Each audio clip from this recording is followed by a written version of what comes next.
Hello, and welcome to the Frictionless Experience, the podcast where we lay waste to digital friction. I'm Chuck Moxley. And I'm Nick Palladino. On today's episode, instead of talking about the purely customer experience as we often do, we're diving into what it means to build a frictionless experience for employees. And as a result, create a better experience for your customer. Joining us today is Dennis Perpetua. Dennis is the CTO and CXO, or Chief Experience Officer, of Global Digital Workplace Services at Kyndryl. Kyndryl is the world's largest provider of IT infrastructure services and a company that was formed in 2021 by the spinoff of IBM's infrastructure and services business. Now, Dennis has spent his 25-year career at IBM, but because his expertise has always been in commercial business, he's worked with hundreds of customers deeply embedded into their systems, their culture, and their environment. Dennis, welcome to the Frictionless Experience. Chuck, Nick, thanks for having me. Great. So, Dennis, everybody knows IBM, but probably few are likely familiar with Kyndryl. Can you give us a little more about Kyndryl and what you all do? Yeah, I think so. You introduced us as the world's largest infrastructure services provider, and we're absolutely that. But specifically, we have six practices that we really center our business around. That is working with customers and providing IT services to them. It includes everything from cloud computing to application and AI to mainframe, network security, and digital workplace, which is the space that I'm in. And it allows us to really partner closely with customers to really identify ways that we can help them to achieve their business outcomes. So it's a real opportunity for us as Kyndryl, as our own independent company, to really kind of work with customers in new ways that are really tied to their core business. Wow, that's amazing. So what led you to Kyndryl, and what has been your primary focus during your tenure there? Yeah, so it was a really experienced journey for me, because one of the things in my role, I kind of entered kind of the digital workplace services space from the AI point of view. And I really started with introducing AI into digital workplace services. And then when we were spinning from our previous employer into our own independent company, I helped a lot of the separation in terms of how we're getting ourselves set up to operate as an independent company. At the same time, I was also continuing to work with customers as well. And so what we were able to do is turn our own transformation story into a blueprint that we've been able to bring to customers, existing customers and new customers, and share some of our lived experiences. One of the things I like to identify with that journey for ourselves is that we now have earned empathy. So we talk a lot about empathy of the employee experience and things of that nature. Well, we've now lived it, and so we could say it with credibility that we know what we're talking about when we say the employee experience is important. And to give people perspective, how many employees do you have? We're roughly around 90,000. Okay. And that can, when you have that many employees, it can give or take at any given time. Gotcha. So when you're talking about that transition and the internal shift and the pain and the empathy, you're talking at a very, very large scale. And it was a huge transformation as well. As you can imagine, we really modernized our operating stack. We consolidated and operated it. We consolidated and optimized it. And so if you think about it, we went from 1,300 to 300 applications from a CIO perspective, and our CIO has been leading that, and we're just close to the final cutover of all of those applications now. So how many years has that taken? Just shy of 2. So in addition to that, we adopted a pure Microsoft stack for email and collaboration. We've consolidated a bunch of different tools. We've changed the way we've used old database solutions like Lotus Notes, and now we use SharePoint. So we've really modernized and eliminated a lot of friction from the employee's experience. Gotcha. So now, when we talk about employee friction experience, are we talking like my email won't load or my PowerPoint crashed, or is it something a little more customer facing? Give us some examples when we talk about this friction in the Yeah. employee experience. Yeah. I mean, this is the crux of it, right? And what that includes is everything from, getting out, moving beyond kind of the common issues. Like I don't know how to do X, or my email keeps crashing, and really moving beyond more of the business processes, because ultimately, with some of the examples I'll share, the whole premise behind eliminating friction from the employee journey or the employee experience is really with the intended outcome of improving customer or consumer experience, right? So there's an end result here that we identify with this. It's not just that we want to make things smooth. We do, but there's the intention of improving the employee experience, allowing folks to be more productive, to attract and retain talent, but also to drive those outcomes for our customers. And so what we tend to see a lot of times for ourselves and for customers is the reduction of IT service issues. That's a common one, and that's an easy one to talk about. I think those are things that everybody could relate to, because we're all users and consumers of IT. So it's really easy to identify. I hate when my email doesn't load. I hate when my computer crashes when I plug in this peripheral, whatever that is. And so we do a really good job with that. We have a bunch of capabilities wrapped around that we could talk more about. But then going beyond that, it's really looking more holistically about the enterprise as well. And so that gets into a couple of things. It might be the optimization of business processes. It might be automating or orchestrating business processes that may be too difficult to change in the short term. So we could put in a facade that orchestrates the various tasks, such as a new employee joining the company. We can orchestrate all of the steps involved to get them loaded into the company. And those are some of the areas where we really look to try and drive adoption of technology, because that is really where the benefit of these investments come from, because it's allowing, again, your employees to become much more productive. Gotcha. It's interesting. We had a conversation a month or so ago, and we were talking to somebody at a CEO level about this idea of employee friction. And his response was, hey, they're employees. If they don't, if it's friction, if they don't like it, they can go get another job. So I imagine that some CEOs may look at the employee's digital experience as a nice to have, but not essential to the things they care about, like revenue and profits. How do you address that perception that investing in improving the employee's digital experience will somehow translate to the key business metrics like profitability that the CEO does care about? Yeah. It's a great question. And I think it's a really important one to discuss. And I'm not going to comment on that point of view that, if the employee is experiencing friction, tough, go somewhere else. Especially with it being an anonymous quote. But what I will say is I definitely do see a split. I'd say I see probably, I'd see probably a 40-60 split on C-suites, that in the 40% that do see experience as an important aspect of business. There's a lot of statistics out there that actually, the last statistic that I saw that surveyed C-suites, it was close to about a 40-60 split. So that's roughly what I see, and that I've read statistics that back that up.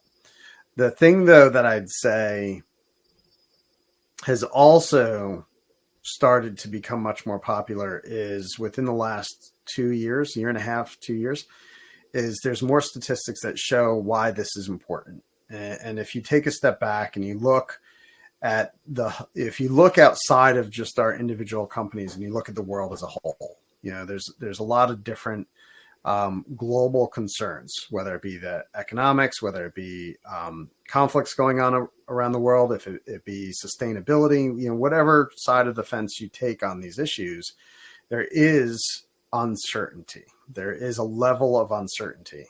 And at the same time, there's a shift in the consumer market as well. There's a lot of statistics talking about how um, younger generations buying behaviors are taking into account uh, different aspects around sustainability or experience, wanting to buy from companies they feel good about. And so these are things that factor in first. And then the other piece is, um, how do you actually tie and measure the employee experience to those business outcomes? And that's probably the key. And that's the point of view I take with the 60% of the C-suites that have not bought into employee experience being valuable.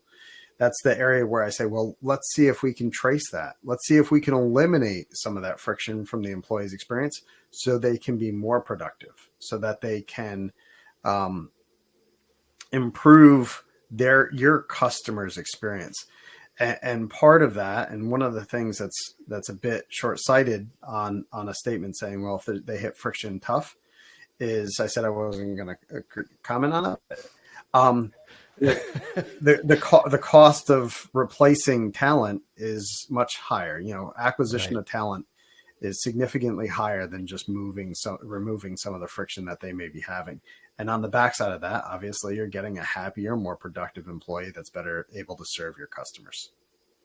So in a situation where you have a directly measurable, I guess KPI, Mm-hmm. such as like a chat agent, you can directly measure that as a customer benefit if the chat experience is better.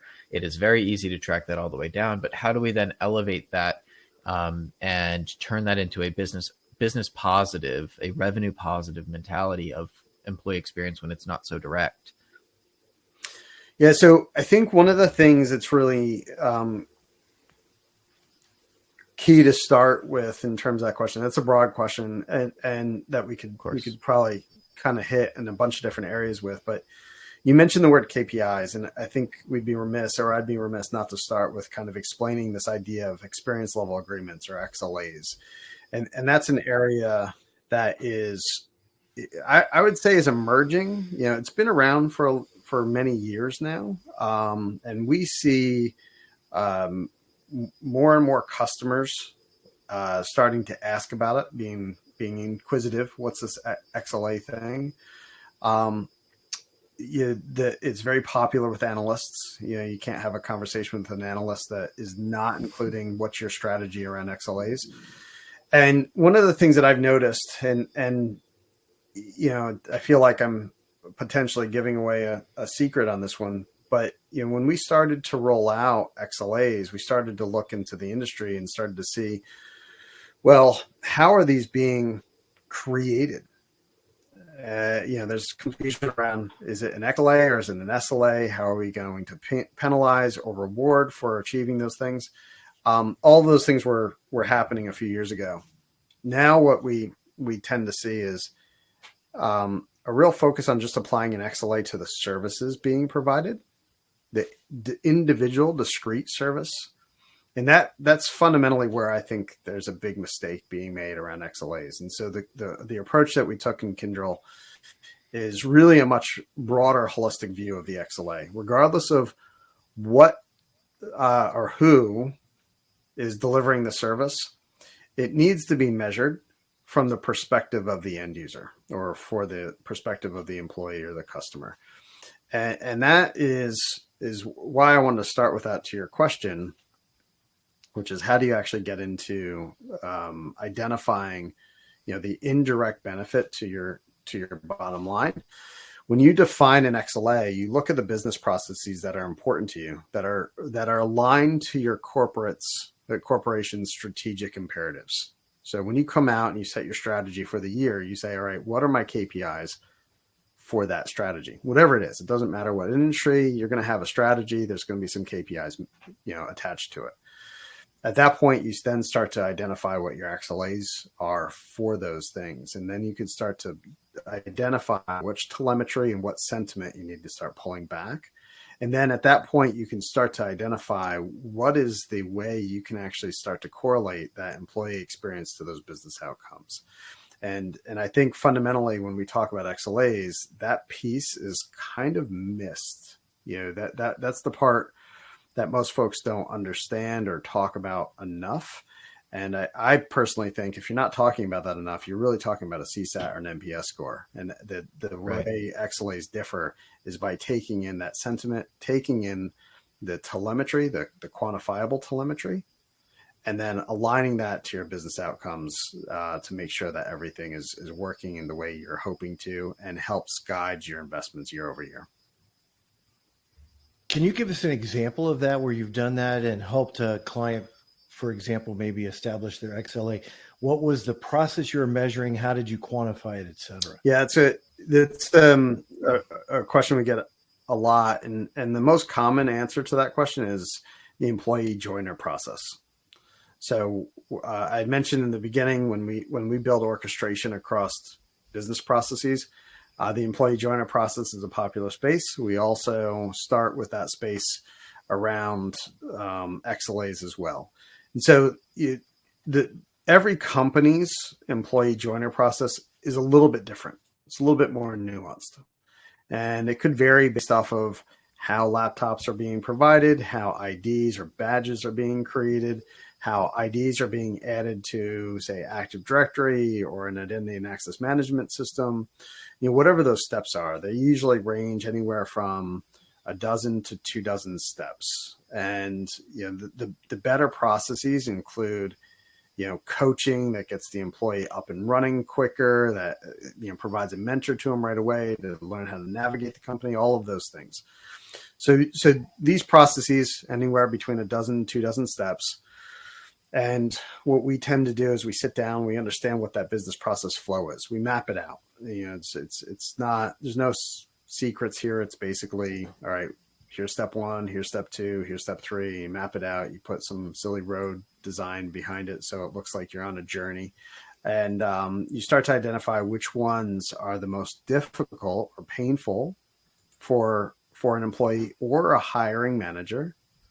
You identify which ones can be impediments to the next ones. So things that have lots of dependencies baked around to it.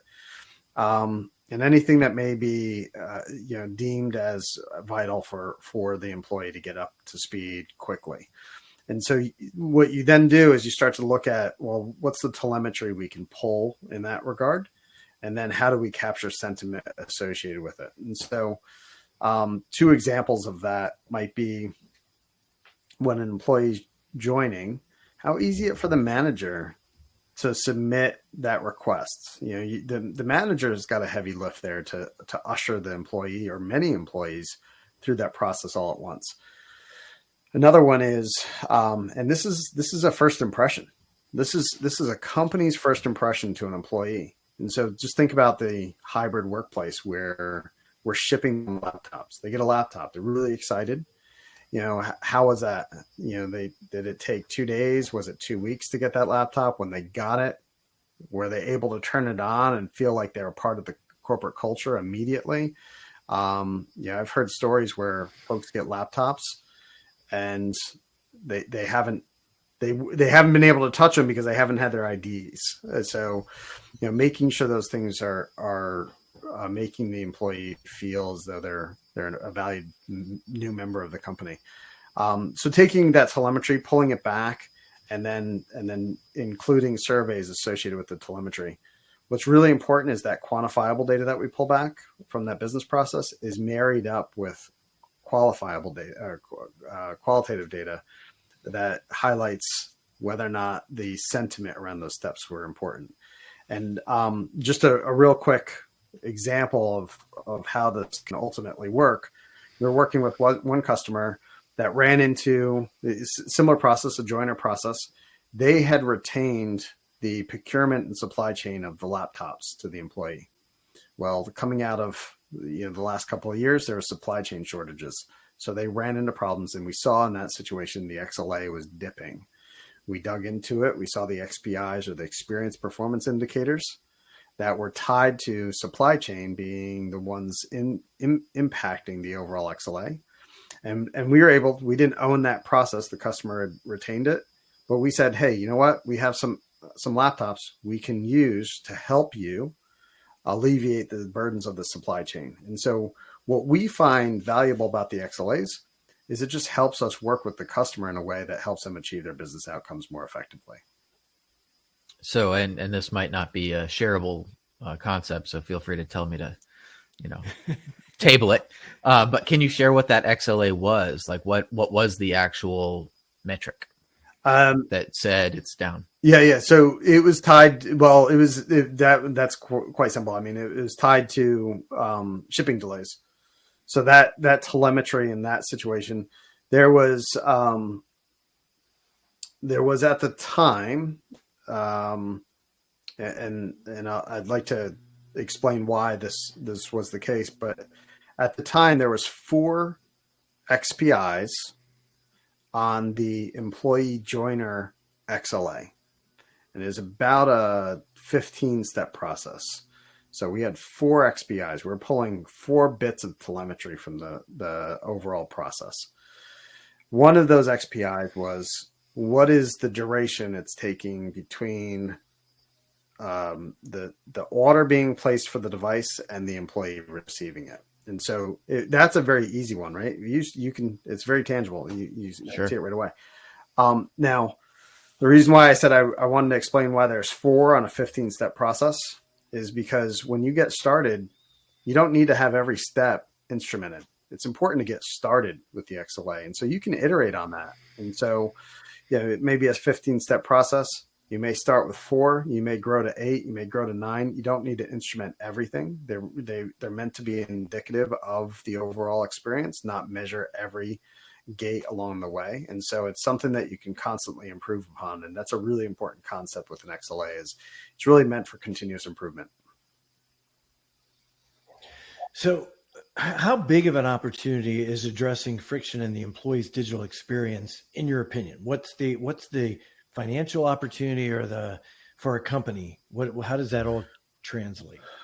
Well, I won't quote numbers, but they're quite large. And when you start to do your own research on what, because, and the reason why I won't quote numbers is because there's lots of different slices you could take, and it could differ by industry. It could differ in a variety of places.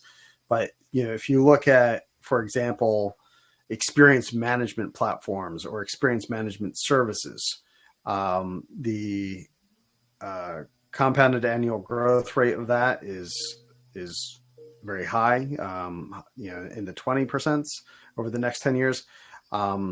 It's in the hundreds of billions of dollars over the next 10 years. So there's quite a big focus on that from a market opportunity perspective. That's great. That's fine, right? I mean, that helps with the business case. That helps shift why this is important from a service provider point of view. What's more important to me, though, is really, why is this as important to the employees themselves, or the corporations themselves, the C-suite that is looking to implement experience.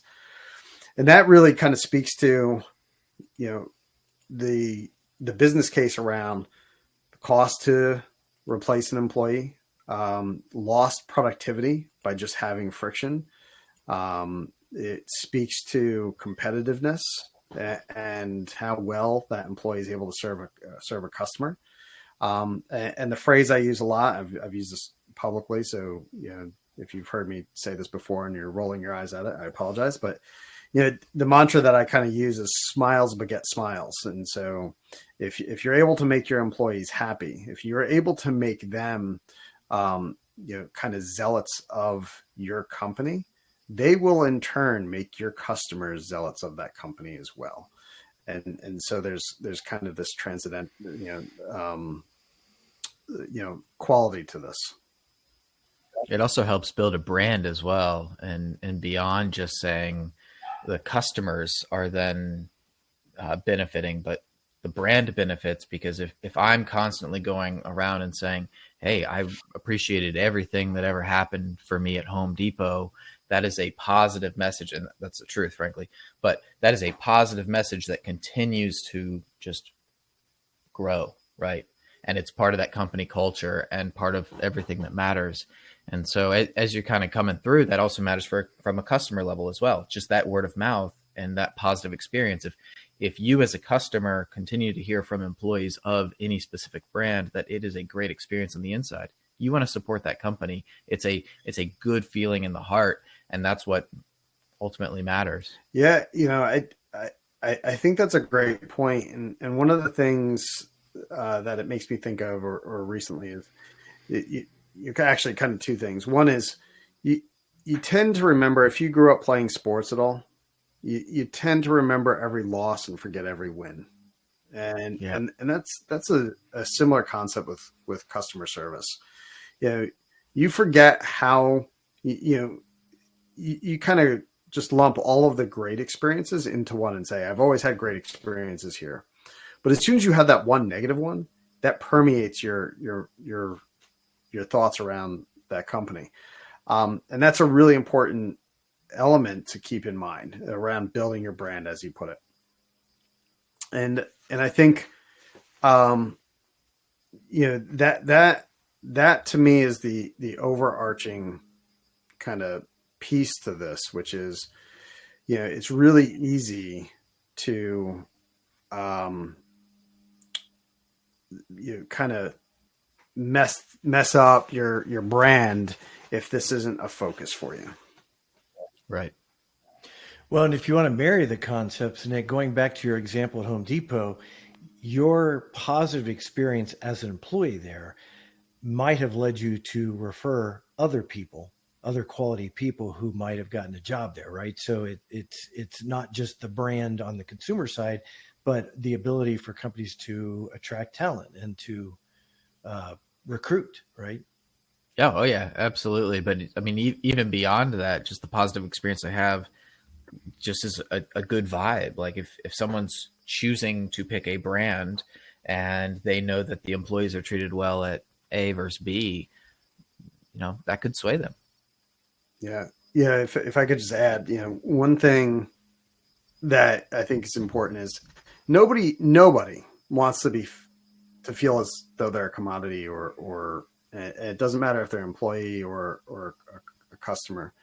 And I think, there's been a push to around services or goods and services, everything to, can we get it cheaper? Can we get it cheaper? Can we get it cheaper? And that's fine. I mean, that's important. I'm not saying that shouldn't be the case, but we don't want it to be done at the expense of quality or treating anybody like a commodity. And I'll give you an example, right? So we run an extraordinarily large service desk for customers. It's kind of a BPO business where a customer can say, when one of our employees has a problem with their IT services, we'd like them to call you and you fix it for them. Great.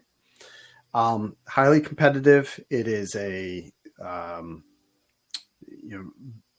very difficult business to be in because it's a high volume of calls. You're trying to solve a lot of problems in the short amount of time.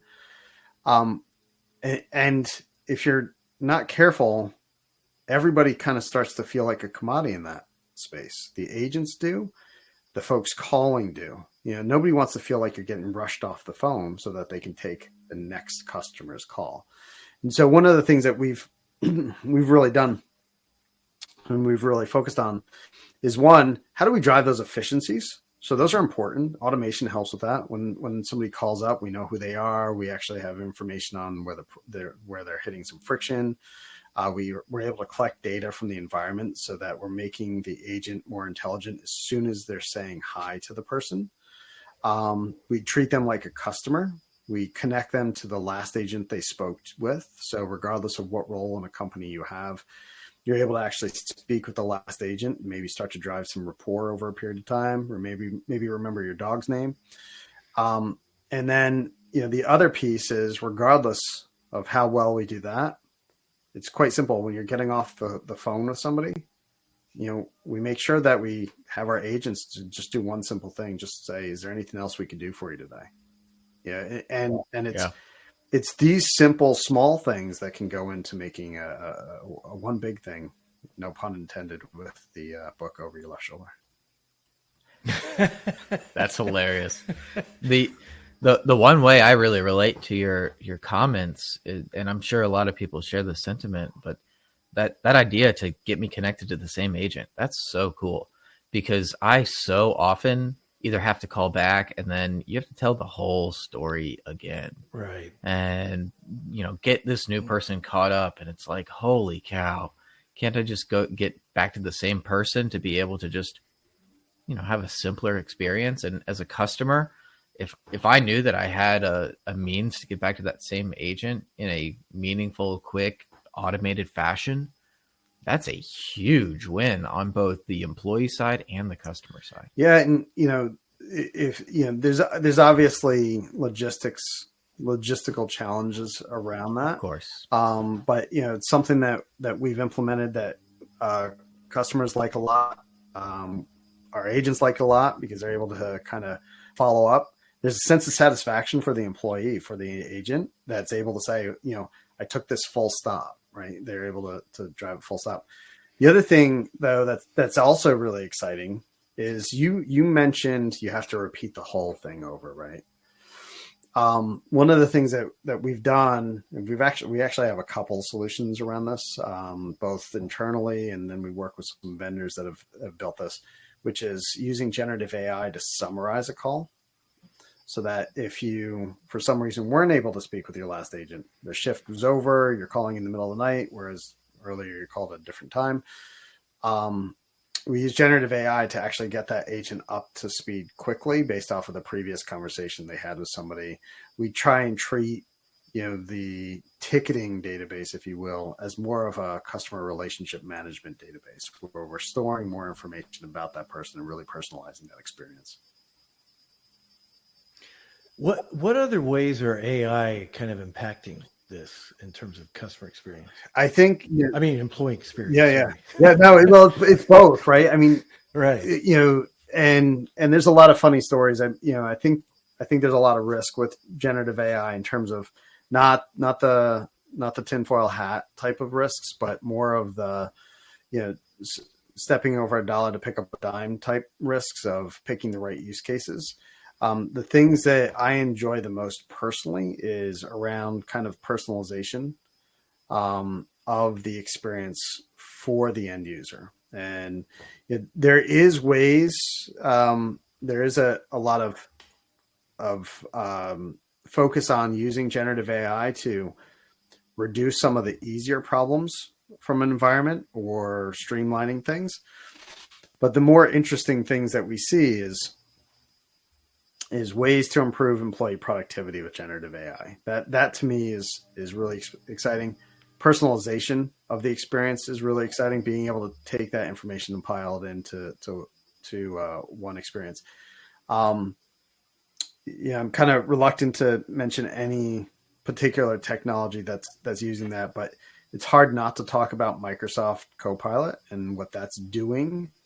Microsoft 365 Copilot. There's several Copilots, but the ability for that to really tailor and improve employee productivity is huge.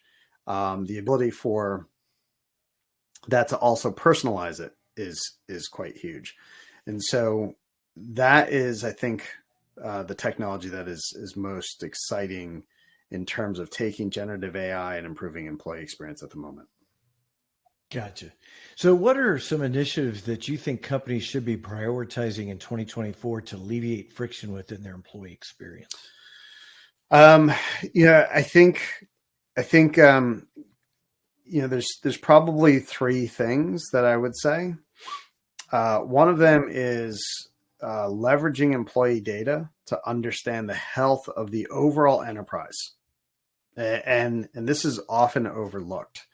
Right. We tend to look at it and say, well, the data that comes from an employee's device is not as important as the data, say, coming from a server or from an application.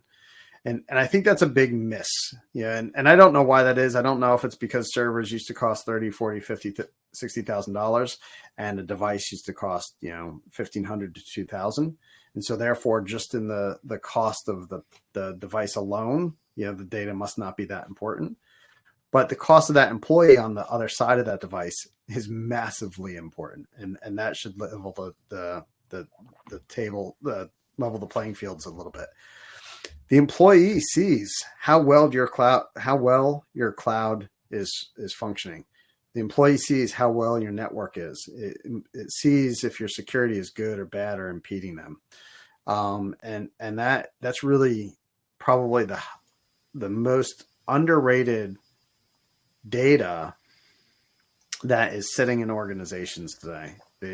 Tapping into how the employees are experiencing the enterprise is much more valuable to me than monitoring, whether or not a server is up or down, or file systems are filling, or log files are doing X, because you're seeing the business impact right away and you're able to correlate it right away based off of the job function of that employee.